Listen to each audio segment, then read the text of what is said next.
Los movimientos sociales son eje de transformación de los pueblos. Por esa razón, están presentes de manera explícita o subyacente en su desarrollo. Dado que las primeras décadas del siglo XX vieron los orígenes y lineamientos de algunos de los movimientos sociales más significativos en Colombia. Por otra parte, los innumerables conflictos y confrontaciones bélicas locales, regionales o nacionales por los que ha atravesado el país dieron lugar a formas de organización popular que pueden ser consideradas también como movimientos sociales.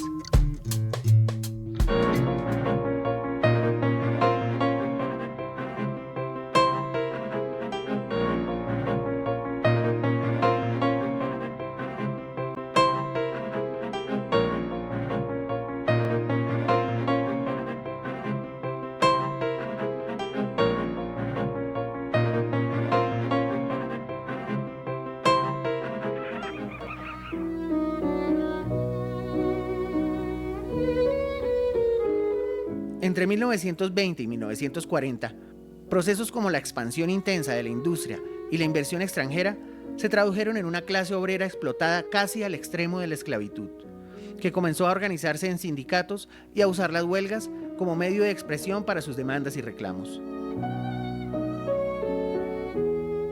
La clase obrera surge en Colombia básicamente por migración campesina y por la, llamémosla, proletarización de algunos sectores artesanales. Entonces ya para el 19-20 tenemos pues el fenómeno de la huelga, tanto que el Estado colombiano, pues en ese momento todavía en manos conservadoras, decide dar la primera o los primeros pasos en legislar sobre la huelga, los procesos, crean, creo que en el 21-22, una oficina del trabajo dependiente del Ministerio de Industrias. Las estructuras bélicas con característica de guerrilla, creadas por los liberales para enfrentar al gobierno conservador luego de la Guerra de los 1000 días, también pueden ser consideradas como movimiento social. Pero fue hasta 1925, cuando se creó la Confederación Nacional de Trabajadores como movimiento social fortalecido en los enclaves petroleros y los ferrocarriles.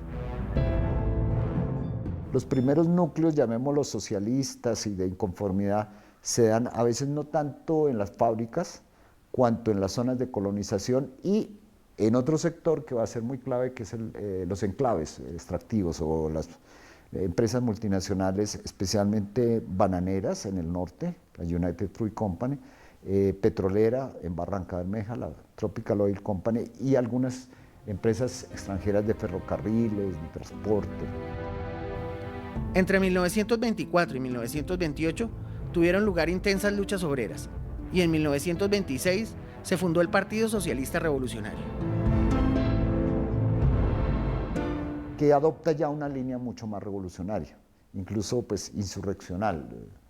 Y el régimen, ahí hay un fenómeno pues como político, y es que los conservadores veían bolcheviques por todos lados, y los bolcheviques pues creían que sí realmente, en fin, que las condiciones estaban dadas para hacer la revolución. La revolución bolchevique soviética, eso inunda el mundo, es decir, eso es una utopía que se materializa ahí. Todas las utopías son, como su nombre lo indica, unos grandes proyectos, unos grandes sueños. La historia registra movimientos femeninos como el Obrerista, liderado por Betsabe Espinosa en 1920.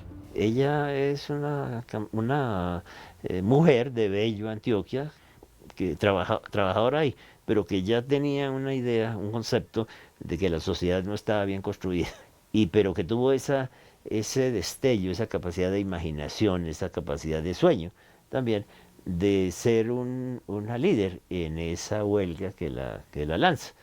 Después ya empiezan las huelgas de los trabajadores portuarios, después empiezan las huelgas de las bananeras, después en esa época de los años 20 hubo un gran florecimiento de las huelgas y del movimiento obrero.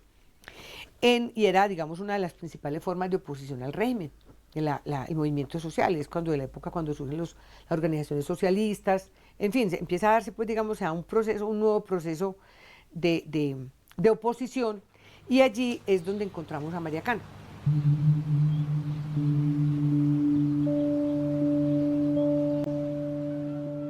María Cano empieza su vida pública en 1925, cuando es nombrada Flor del Trabajo de Medellín.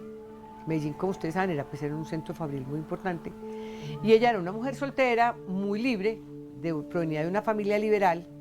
Ella era de la familia de los Cano del Espectador, de los hoy Canos del Espectador, que era gente muy culta, era gente libre pensadora, no era gente rica, era gente de la élite intelectual. Es muy importante grandes movimientos de ese momento, como la creación del AUSO, de la Unión Sindical Obrera, la presencia de líderes salidos verdaderamente del pueblo, de los trabajadores, como Raúl Eduardo Maecha.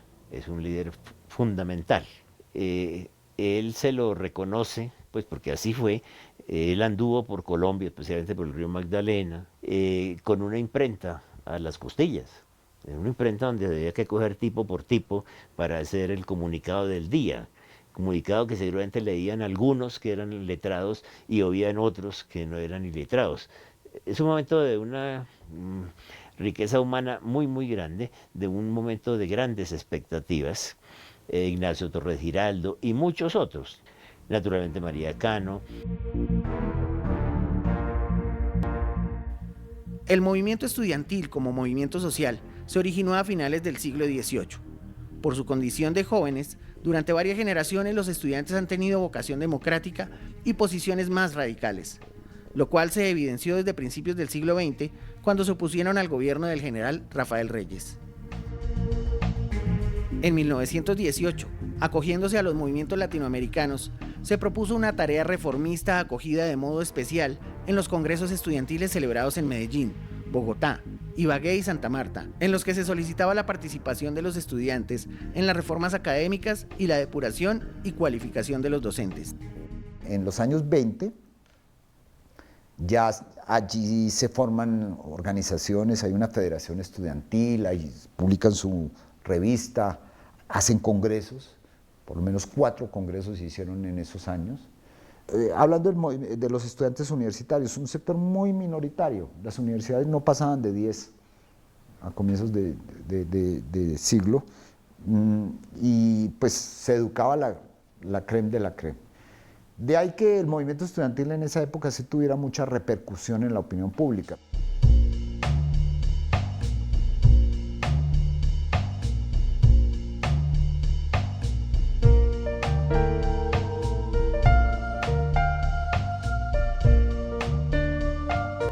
Entre 1928 y 1937 se originaron luchas campesinas en las que participaron por lo menos 20.000 labriegos de 18 localidades de la nación y que dieron lugar a la constitución de las ligas agrarias, que hacían parte del Gran Partido Liberal y de la organización UNIR, liderada por Jorge Eliezer Gaitán. En ese contexto también se da una agitación agraria muy fuerte, que va presionando sobre todo una reforma agraria. Y luego va a ser el liberalismo el que va a enfrentar eso, y ahí se forman las ligas campesinas y sindicatos agrarios, muy desde la izquierda y ya Partido Comunista. El socialismo toma partido y la mujer busca la integración. La renovación y el despertar a la modernidad inician un proceso social que acoge diferentes tendencias. En el ascenso del liberalismo, el panorama del movimiento feminista fue más prometedor. Olaya Herrera se compromete con la nueva generación de la mujer. Es esta generación de feministas sufragistas que empieza a florecer desde los años 30 ya en forma sistemática. Ellas logran con Olaya varias cosas. El compromiso de Olaya en 3 aspectos. 1, lograr que las mujeres tengan acceso a la educación secundaria, como cualquier hombre, ¿cierto? Acceso a la universidad y que tengan igualdad de derechos en el matrimonio. Sobre los años 30 del siglo XX, el Estado articuló respuestas como la de López Pumarejo, quien reconoció jornadas de trabajo, derecho de huelga y modos de organización, o la regulación de la tenencia de la tierra para ser explotada por quien la necesitara o trabajara. Él tenía un sueño, pues, que era transformar la Constitución del 86 y convertir el Estado colombiano en un Estado moderno. Hizo un gran esfuerzo y en el marco de una guerra religiosa brutal. Pues sí se va a dar algunas cosas, incluso se va a decir que en 10 años si hay un reclamo sobre una tierra, etcétera, puede eventualmente dársela al campesino, pero bueno, se cumplen los 10 años, se pospone 5 años más, llega la violencia y quién se iba a acordar de la ley 200 pues ya en los años de la violencia. Durante el periodo de Alfonso López Pumarejo, se consagraron el patrimonio civil, la dirección de la educación y el reconocimiento a la mujer para desempeñar cargos públicos y la posibilidad del voto femenino. Luego del primer muerto estudiantil, Gonzalo Bravo Pérez, el ascenso del liberalismo en América Latina generó una apertura hacia la modernización económica, política y cultural. La Federación Universitaria de los años 30 fue diluida y el gabinete de Alfonso López Pumarejo se constituyó con algunos de sus representantes. Que luego en los años 30, pues yo diría que en parte porque el gobierno incorpora a muchos de estos dirigentes estudiantiles, los nombra ministros, Alberto Lleras, bueno, Germán Arciniegas. Esos jóvenes que en el gobierno de López Pumarejo aparecen, que luego se vuelven políticos mucho más importantes, Lleras, Camargo, venían del pensamiento liberal. En 1935 se consagraron en la Ley 68 la autonomía y la libre cátedra, los referentes más importantes de la educación superior. Se crearon instancias colegiadas y se fundó el campus en donde actualmente se ubica la Universidad Nacional de Colombia y se creó la Escuela Normal Superior. La única educación que había era una educación religiosa. Entonces, en ese momento aparecen una cantidad de políticos, de hombres que piensan que esa no es la única forma de educar. De 1942 a 1945 se produjeron varias movilizaciones de universidades y colegios religiosos en contra de la administración liberal. Luego en los 40 va a ser sobre todo desde las universidades privadas, la Javeriana que ya surgió, la Bolivariana, etcétera, que se oponían a López y que el comunismo y todo, un poco asusados ahí por los conservadores y uno que otro curita levantisco. Gerardo Molina era en ese momento rector de la Nacional, entonces un rector marxista. Se crean varios gremios como Confenalco y ANDI, entre otros, relevantes para las iniciativas nacionales. A finales de los 40 ya se contaban más de 600 conflictos en los que participaron fuerzas paramilitares y parapoliciales en varios departamentos, los cuales cobraron aproximadamente 14.000 víctimas en 10 años.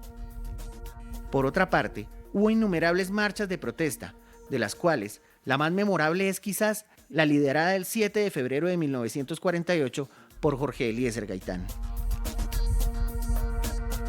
Como una irrupción de fuerzas populares, en Colombia fue el gaitanismo, y si no matan a Gaitán, pues no sé qué tal, la historia cómo hubiera variado, eso, historia contrafactual.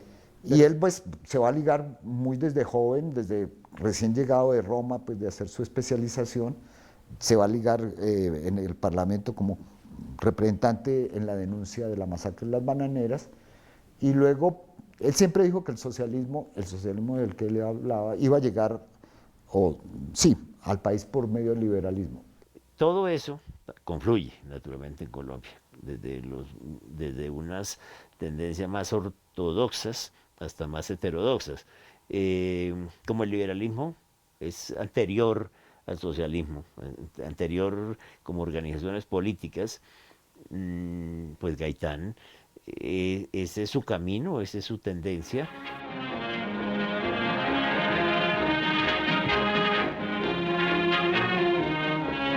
Jamás en la historia política de Colombia se había podido presenciar un entusiasmo más fervoroso y permanente alrededor de un movimiento político.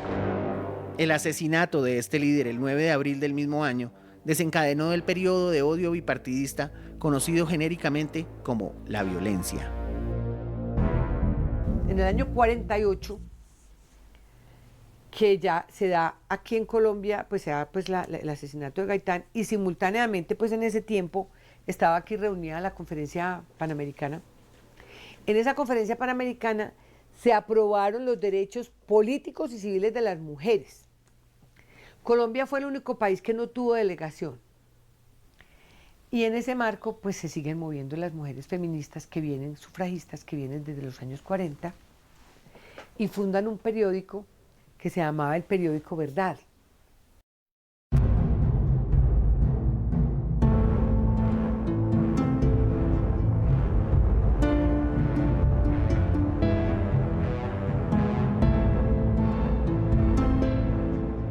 En 1948, los estudiantes que participaban en la Conferencia Panamericana que daría origen a la OEA se tomaron la emisora Radio Nacional y arengaron a favor del pueblo desde la perspectiva de un discurso revolucionario.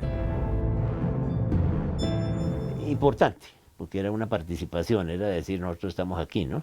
Tenemos unas ideas, un momento muy doloroso, ese 9 de abril, ¿no? Esa muerte de Gaitán, esa ruptura, eso es muy grande. Y allí comienza, digamos, un papel cada vez más protagónico del estudiantado. Ahora, realmente su momento de visibilidad, de impacto público va a ser los 60. Entre 1949 y 1953, las víctimas llegan a 2000 y aparecen grupos armados de corte liberal en el llano, en oposición a la contrarreforma a los derechos adquiridos en los años 40, violados por el proyecto corporativo de Mariano Ospina Pérez y Laureano Gómez. Esa violencia va creciendo y bueno, los liberales anticipan las elecciones, finalmente no participan y bueno, Laureano sale elegido pues, con la abstención liberal. En 1950, con el triunfo de la derecha de Laureano Gómez, se dio el cierre cultural de las universidades públicas, mientras se reforzaba las instituciones de orientación técnica. La Normal Superior se fragmentó, dando origen a la Universidad Pedagógica y a la Universidad Pedagógica y Tecnológica de Tunja. Los mismos políticos conservadores dieron un golpe de Estado que reconoció como presidente a Gustavo Rojas Pinilla entre 1954 y 1958, y se produjo una declaración de amnistía. Pero esto no fue suficiente para detener la violencia. Se dio de baja a líderes desmovilizados importantes como Salcedo y Vargas. Y haya tenido que desembocar en esos movimientos guerrilleros liberales de los Llanos Orientales, por ejemplo, que fueron muy fuertes, fueron muy importantes, y que luego pues se frustran, ¿no? Se frustran cuando el gobierno de Rojas Pinilla, con ese halo de nuevo, de renovador, se entregan pues finalmente traicionados, porque todos mueren, Guadalupe Salcedo muere, todos van muriendo.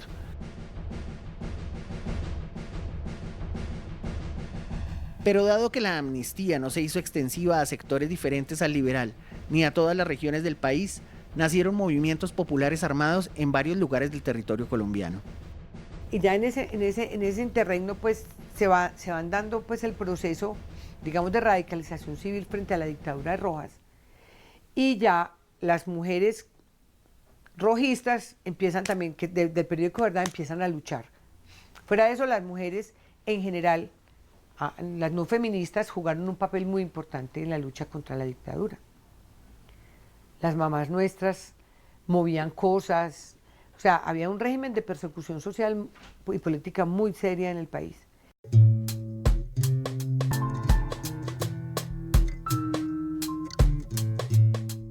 La corriente sufragista y de derechos durante el gobierno militar logró incidir de manera muy particular sobre Rojas ante la indecisión de los constituyentes de la época. La última acción del movimiento sufragista se orientó a conseguir el apoyo sobre el derecho al voto en la consulta popular programada para diciembre de 1957, lo cual desembocó en la entrada formal a la política para las mujeres. El 8 de junio de 1954, bajo el gobierno de Rojas Pinilla, se realizó una marcha en conmemoración de los 25 años de la muerte de Bravo Pérez, y allí fue asesinado Uriel Gutiérrez. Al siguiente día se realizó otra marcha con un saldo de 10 muertos.